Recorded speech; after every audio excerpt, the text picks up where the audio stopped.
$10. That's all I'm going to ask you to hold in your mind for the next little while. $10.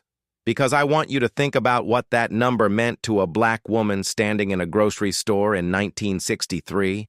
I want you to think about the weight of it. Not just the paper, but the decisions behind it, the hours that went into earning it, the planning that happened the night before, at a kitchen table with a pencil and a little notepad. Everything written out, because nothing could be wasted. Not a dime. Not a quarter. Not a single green onion that could have gone into something else. $10 in the hands of Big Mama was not just money. It was a blueprint. It was a strategy. It was the product of a woman who had learned, from her own mother and her mother's mother, how to make the impossible happen in a kitchen with very little and come out the other side with enough to feed a family of 7 and still have something left over to send home with the neighbor whose husband hadn't worked that week. Now you take that same $10 today, you walk into that fluorescent-lit grocery store, the big one, the one with 40 kinds of yogurt and a whole aisle just for water, and you try to feed a family with what you can get. And what you come home with will not be the same. It won't be close to the same. And if you've ever stood in that checkout line with $10 in your hand and felt something you couldn't quite name, a kind of grief, maybe, or a confusion, I'm here to tell you that what you were feeling was real. And today, we're going to talk about exactly why. My name is James, and today, we're going back, way back, to the days when a black woman with $10 and the right knowledge could pull off what most people today would call a miracle. We're going to follow that money through a whole day, from the morning market all the way through to the evening table. And at every stop, I'm going to show you what she got, and what that same amount gets you now. If you are new to this channel and this is the first time you're sitting with us, do me a favor right now. Hit that subscribe button. Because every week we come back here to honor the people who figured it all out before us, the ones who didn't leave us a formula but left us an example, and you don't want to miss a single one of these. So hit subscribe, ring that bell, and let's go back. Now we're going to do this the right way. We're going to follow Big Mama through her whole day. And that day started early. Before most of the neighborhood had their eyes open, she was already up and thinking about money. The time-of-day structure of a black woman's dollar in 1963 was its own kind of science. Morning was for planning and purchasing. Midday was for preparing and building. Evening was for feeding and resting. Every part of that clock had a job.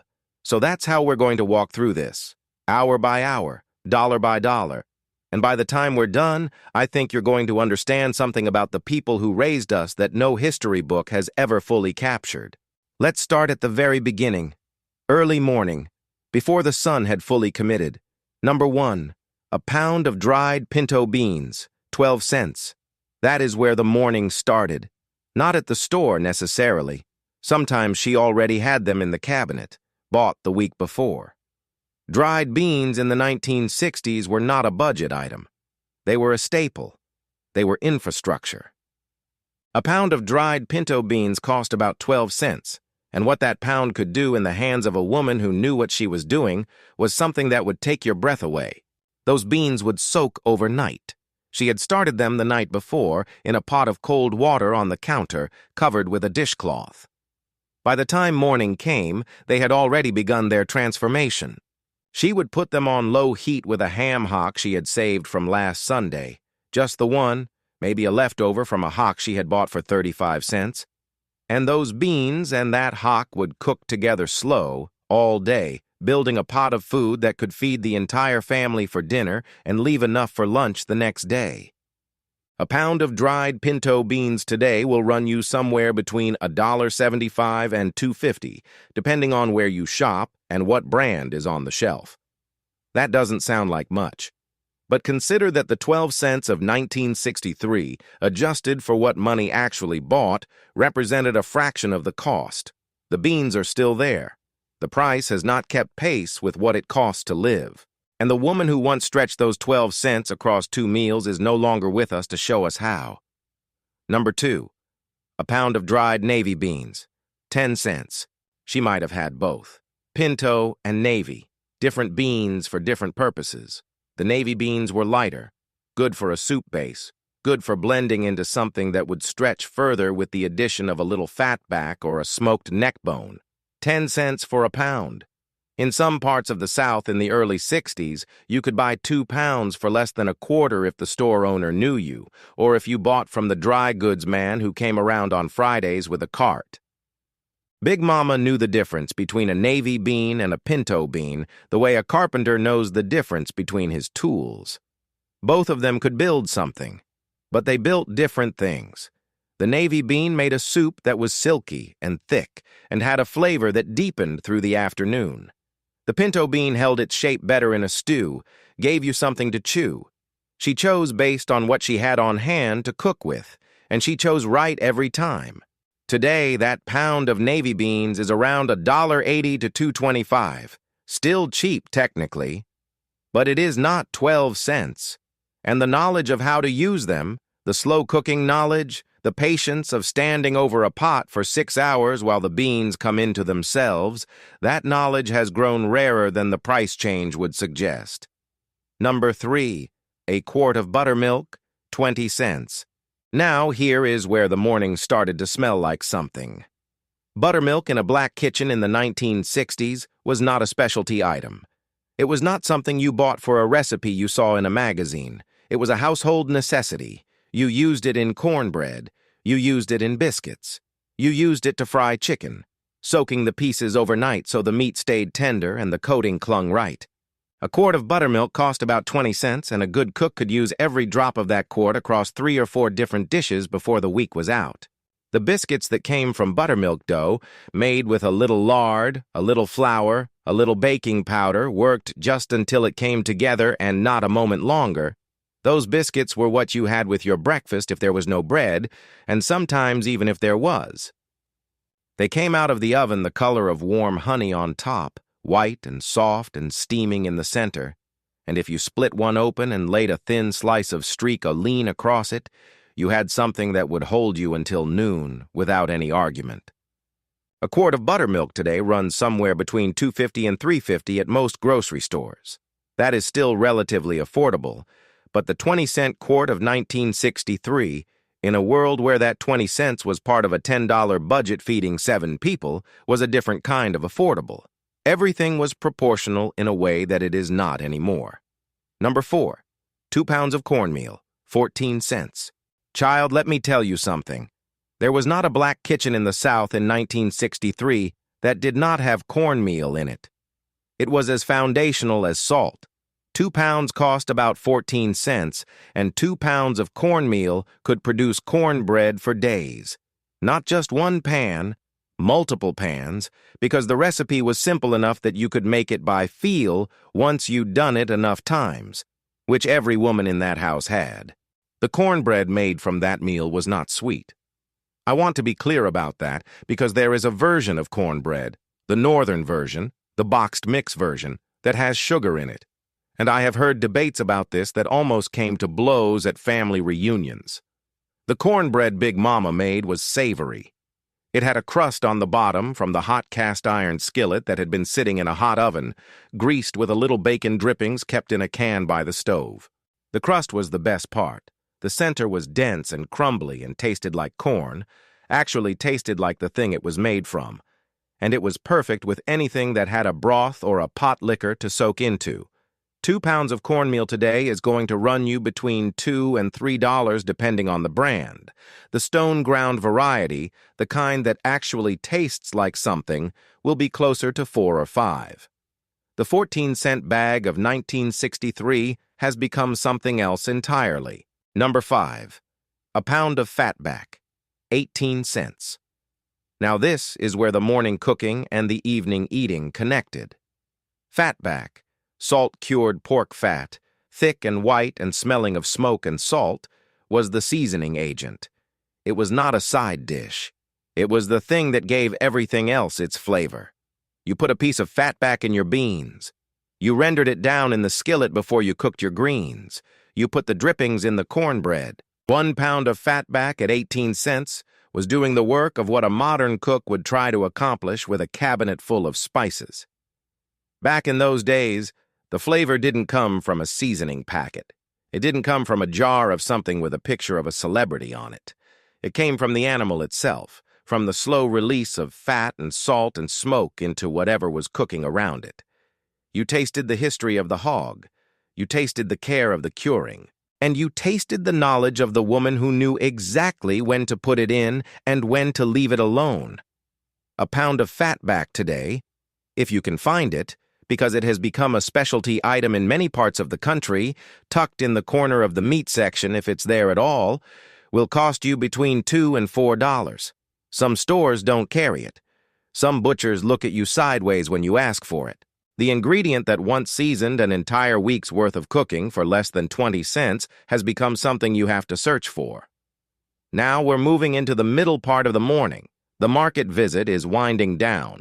The dollar is being counted carefully, and the next few items were the ones that required the most decision-making, because these were the bigger purchases, the ones that would anchor the whole day's cooking. Number 6. A whole chicken, 65 cents. Here it is, the centerpiece. When Big Mama had a whole chicken, a real one, not cut up, not boneless, not skinless, not pre-marinated in something that tasted like a chemistry experiment, she had the foundation of multiple meals. A 65-cent whole chicken in 1963 was a significant portion of the $10 budget, but it was worth every penny of it, and then some, because that chicken was not just dinner. First, she would cut it up herself. She knew exactly where every joint was, went through it with a knife in under 3 minutes, had done it so many times that her hands knew before her eyes did. The back and the neck and the giblets went into a pot of water for stock. The stock would be used for the rice, for the gravy, for the beans if they needed something. The breasts and thighs and legs got seasoned, salt, pepper, a little garlic if she had it, sometimes a pinch of cayenne, and went into the cold oven to wait until she was ready to fry them. The frying happened later, when the day was further along and the kitchen was already warm from the beans on the stove. And when those pieces came out of that cast-iron skillet, golden, crackling, the skin tightened and perfect, that chicken fed the whole family with pieces to spare. What was left got pulled off the bone that night and went into a pot for tomorrow's soup. Nothing was wasted. Nothing was ever wasted. A whole chicken today at the average grocery store runs between $8 and $14 depending on the size and where you shop. Organic, free-range, anything with a label that indicates the chicken lived a decent life before it arrived in your cart will be $15 to $22.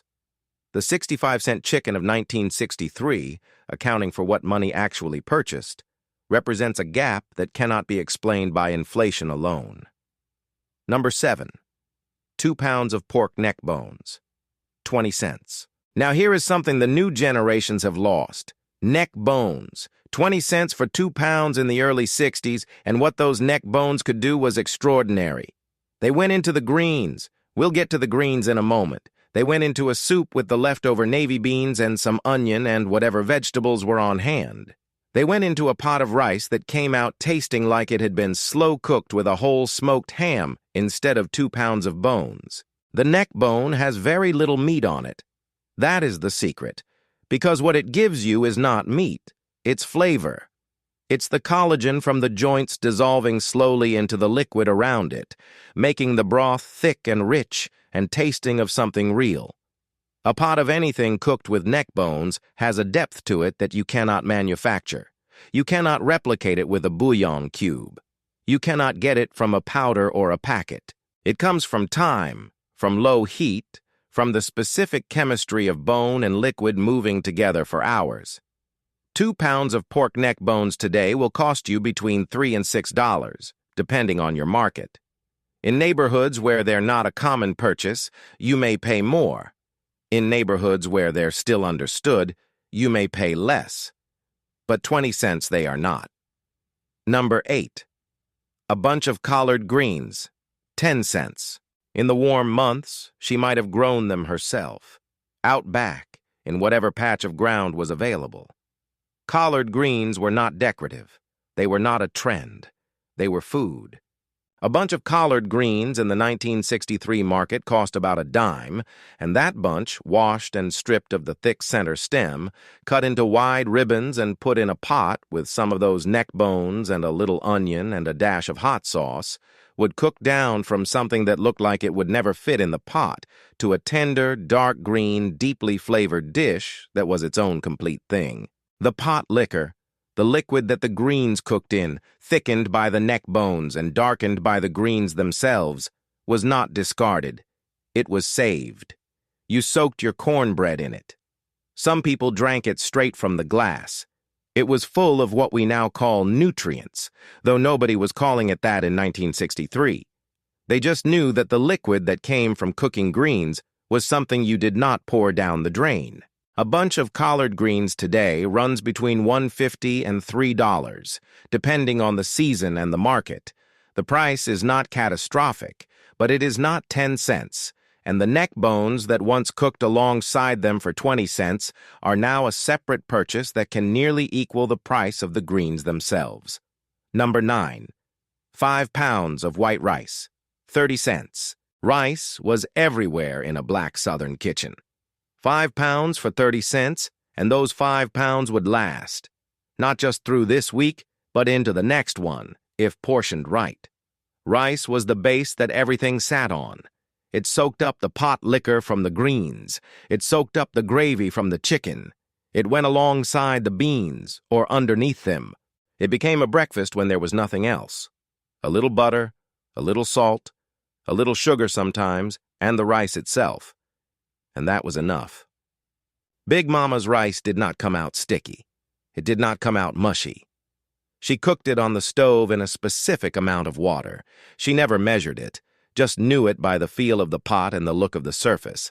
And she never lifted that lid until the time was right. The steam did the work. The rice came out separated and tender and tasting like something, not like nothing, because she had cooked it in the stock that came from the chicken back and neck. 5 pounds of white rice today is around $3 to $5 for standard long grain. That is still one of the more affordable items in the store.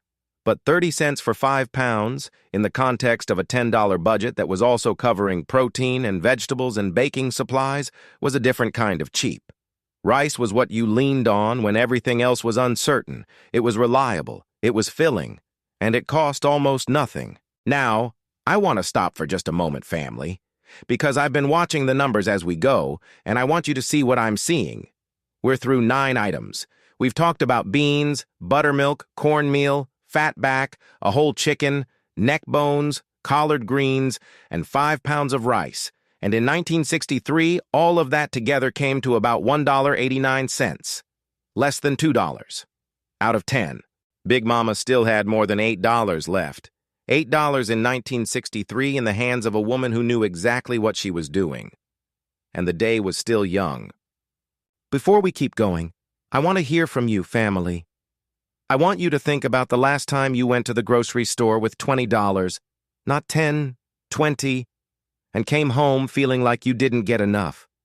Drop a comment and tell me, what is the one item on your grocery list that shocks you the most with its price? What's the thing that hits you hardest when you see what it costs now? Drop it in the comments. I want to know. And I guarantee you're not alone in feeling it. The morning was done. The market visit was over. The bags were set on the kitchen counter, and now the real work began. This is where the midday portion of the budget comes in. These were the smaller purchases, the spices, the flavoring agents, the things that cost almost nothing individually but made the difference between a meal that was merely filling and a meal that people would talk about for the rest of the week. Number 10.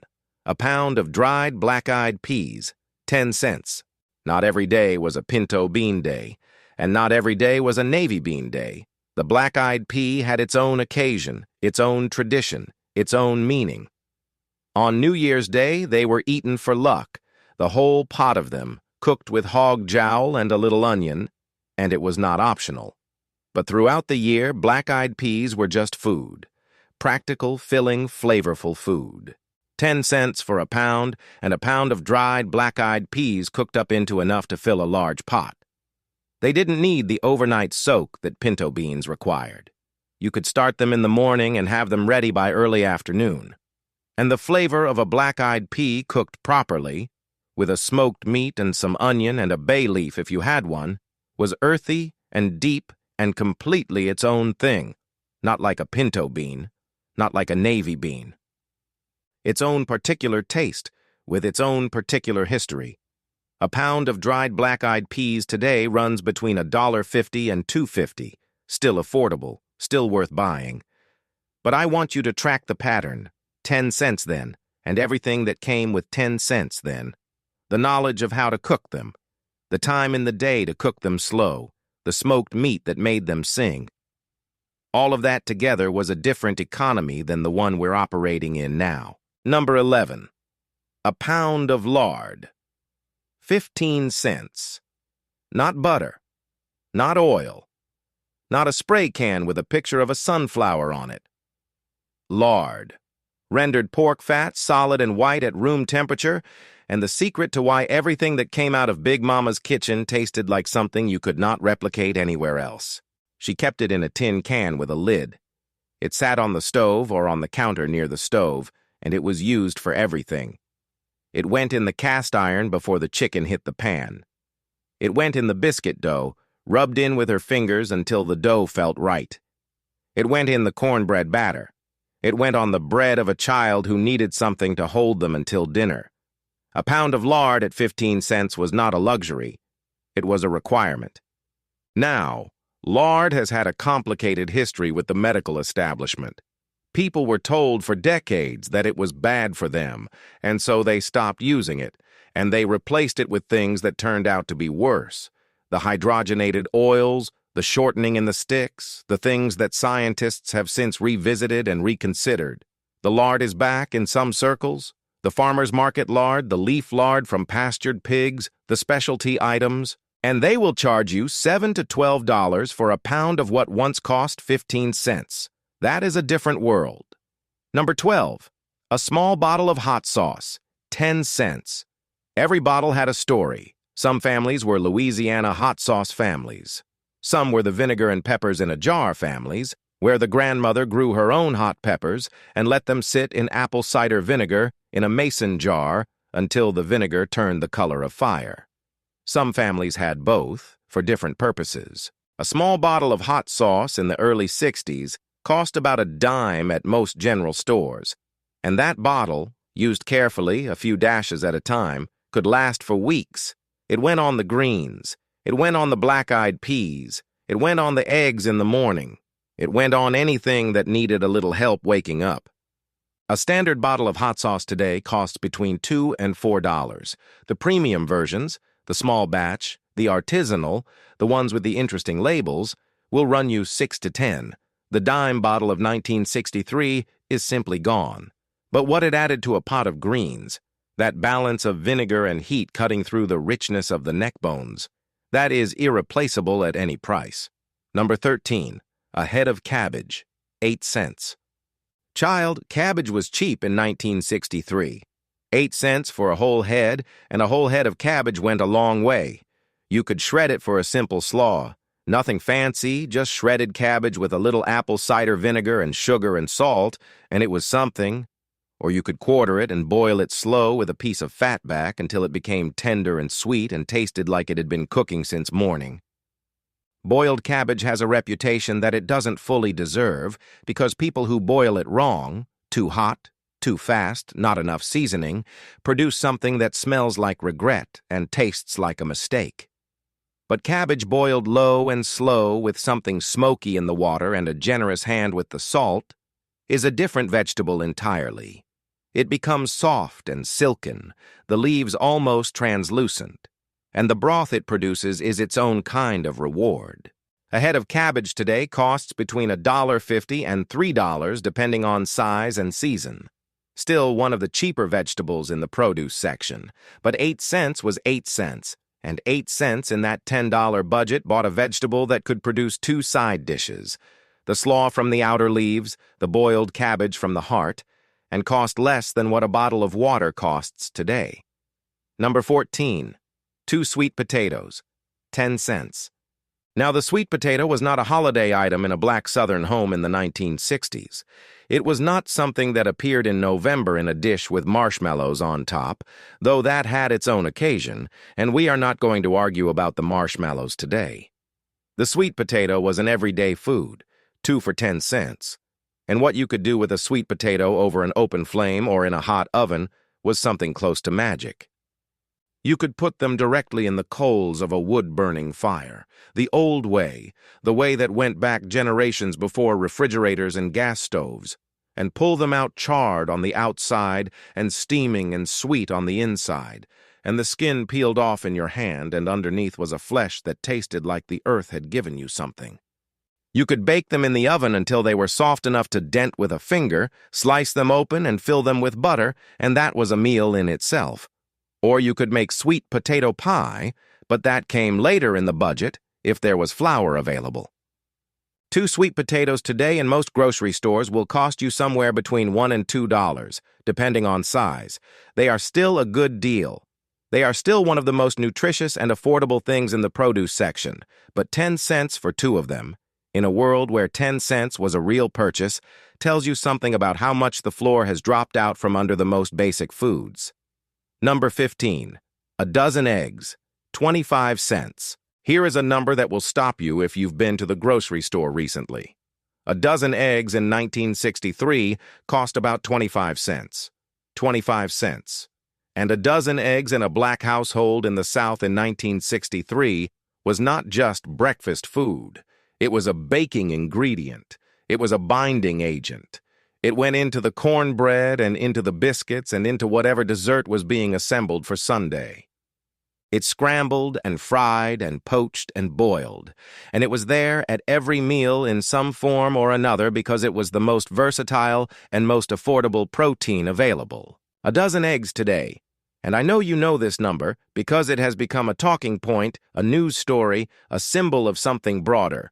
Costs between $4 and $9 depending on the week, the store, and the variety. In early 2024, that price reached historic highs in parts of this country. The 25-cent dozen has become a $9 dozen, and the family that once relied on eggs as an affordable protein source is now making a different calculation every time they stand in that cold aisle. I am not here to make a political point. I am here to tell you what was and what is. The gap between those two things is real. And it matters. Now we're moving into the afternoon, family. The beans have been on for hours, the greens are tender, the kitchen smells like everything good you've ever known, and the last portion of that $10 is being allocated to the final pieces, the baking, the sweetness, the things that turned a meal into an occasion. Number 16. A pound of flour, 8 cents. All-purpose flour at 8 cents a pound was another infrastructure item. It went into the biscuits. It went into the dumplings if she was making chicken and dumplings with the chicken stock from this morning. It went into a simple cake if someone had a birthday. It went into a cobbler if there was fruit. A pound of flour was not the end of a recipe. It was the beginning of several. And the biscuits she made from that flour, worked lightly, rolled or pressed with the back of a glass, cut into rounds and placed touching each other in the pan so they rose up tall and pressed against each other and came out soft-sided rather than crusty. Those biscuits were a language. They said, someone in this house was up early. Someone in this house cared. Someone in this house understood that feeding people well was a form of love that required no explanation. A pound of flour today costs between $1.50 and $2.50 for standard all-purpose. Specialty flours, bread flour, cake flour, whole wheat, run higher. 8 cents it is not. But flour is still, relative to everything else in the store, one of the better deals left in a modern grocery store. The knowledge of what to do with it is the part that has gone missing. Number 17. A pound of sugar. 10 cents. 10 cents for a pound of sugar. That pound of sugar sweetened the sweet tea that was on the table at every meal. A pitcher of it in warm months, made with a full cup of sugar to a half-gallon of water, sometimes more, because the tea in a black Southern kitchen was not a mild suggestion. It was a commitment. The sugar also went into the cornbread if someone had that preference, into the sweet potato pie filling, into any preserves that were being made if there was fruit to put up. A pound of sugar today costs between $1 and $2, which makes it still one of the more affordable items. But sugar, like flour, is one of those things where the absolute price has grown alongside everything that surrounds it. When your proteins and your dairy have tripled and quadrupled in cost, the fact that your sugar is still $2 is small comfort. Number 18. A pound of butter, 30 cents. Now here we are at one of the bigger ticket items in the 1963 budget, 30 cents for a pound of butter. And butter was not optional. It went on everything. It finished the beans. It went in the biscuits alongside the lard. It sat in a dish on the table, and every person at that table used it. It flavored the rice. It made the sweet potatoes something different.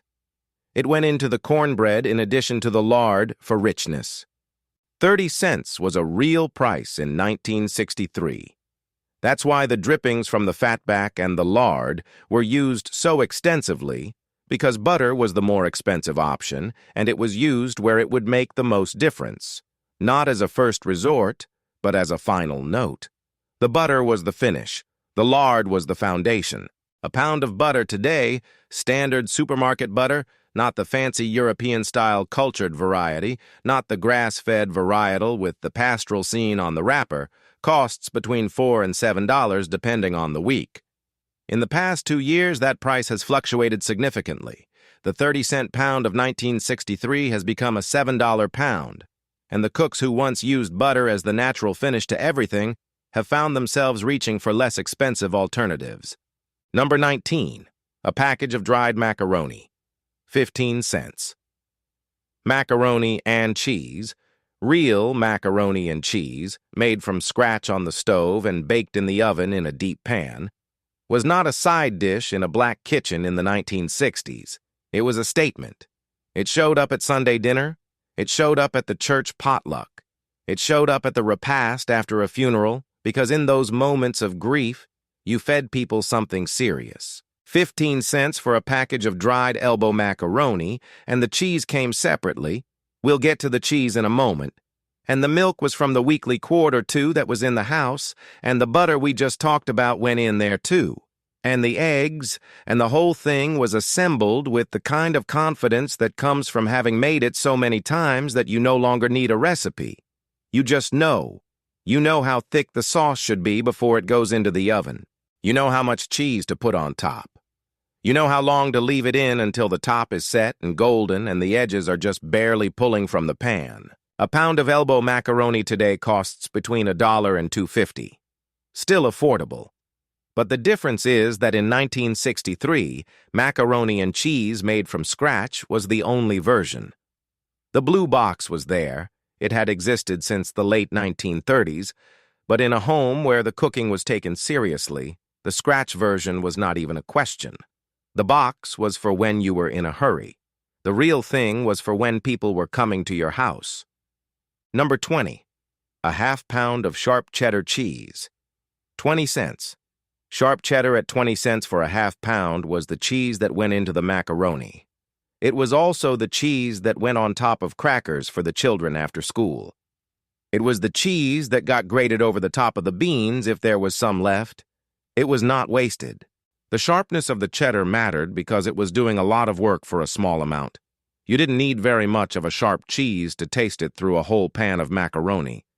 A mild cheese, a less flavorful cheese, you would need more of, which would cost more money. The sharp cheddar was efficient. It was the cheese equivalent of a little hot sauce doing the work of a lot of something else. A half pound of sharp cheddar today costs between $3 and $5 at most grocery stores. Pre-shredded bags that claim to be cheddar, with their anti-caking coatings and their texture that doesn't quite melt right, are priced comparably or sometimes more. The 20-cent block has become a $5 bag, and the scratch macaroni and cheese that once cost less than 40 cents in cheese and pasta combined now represents a meaningful investment for a family watching their grocery bill. Number 21. A small can of evaporated milk, 12 cents. Evaporated milk was the answer to fresh milk when fresh milk was expensive, limited, or unavailable. 12 cents for a small can, and that can went into the sweet potato pie filling, into the macaroni sauce for extra richness, into the morning coffee of the woman who had been up since before sunrise and had earned something warm and sweet before the rest of the house began to stir. Evaporated milk, stored. It didn't need to be refrigerated until opened. It was a strategic purchase, a pantry item that could live in the cabinet for weeks and be called upon when needed. In a household that was managing its resources carefully, a can of evaporated milk was insurance.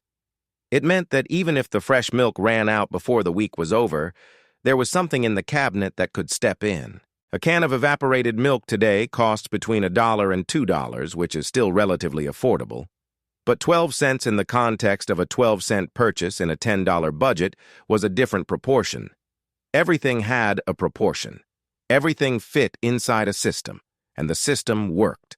Number 22, a pound of dried peas, 8 cents. Different from the black-eyed peas, these were the split peas, green or yellow, that went into a thick soup with whatever bone or scrap of meat was available. 8 cents for a pound, and a pound of split peas cooked down into a pot of soup that was almost like a stew, something thick enough to coat the back of a spoon, something that a child could eat with cornbread and feel full for the rest of the afternoon. Split pea soup is one of those dishes that has gone out of fashion in a way that makes no sense economically. It is still cheap, it is still filling, it is still one of the most efficient ways to feed people with very little. But it requires time, a real amount of time, the kind that requires someone to be in the kitchen for a sustained stretch of the day. And that is the resource that has become scarcer than money in many households. The split peas are still $8 adjusted, give or take. The time to cook them is what has disappeared. Number 23, a bundle of dried pinto beans and navy beans, saving the quarter for something left. Now we're at the tail end of the morning shopping, and Big Mama had, let me do the arithmetic here, she had spent somewhere around $8.09 across everything we've talked about. That left her with roughly 90 cents. 90 cents at the end of a fully planned grocery run that had produced enough food for a family of 7 for multiple days. What did she do with those 90 cents? She saved some of it, she always saved some of it, not because there wasn't anything left to buy, but because next week existed, and next week would have its own needs.